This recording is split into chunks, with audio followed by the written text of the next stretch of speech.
haqqini yeb qochib yurganlar G'uzordan. 3-4 kunda qochib yurasiz xolos, 3-4 kun xolos. 3-4 kun.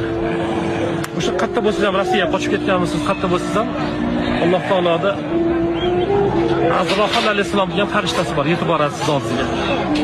Joningizni shular sug'urib oladiki, 150 yil chirigan xudodan so'rgandan battar oladi. Lekin birov yana aytyapmiz, birovning haqqini yemagan, to'g'ri mehnat qilib yurgan, savdogarchilikni qanaqa holatda halol mehnat qilib yurganlar o'limdan qo'rqmaylar. O'lim bu baxt o'zi asli. Bo'ladi. Nimaga siz o'limdan musulmon, buni bajaradigan farishtalar musulmon. Biz ham alhamdulillah musulmonmiz. Musulmon musulmonga zulm qilmaydi. Birovning haqqini yemaydi. Yemaydi birovning haqqini birovda. Mani taniyotgan bo'lsangiz, endi Kapitali Murodda bittasi bor, Taxti ko'prikda bittasi bor.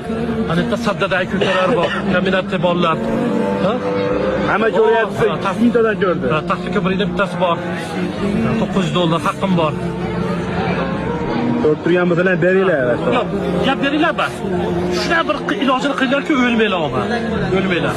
O'lsalaringiz, o'lim va o'limdan keyingi hayotida juda qattiq, qo'rqinchli narsalar kutyapti sizni. Ilojini qilib o'lmaylar, ilojini qilib. To'xtat.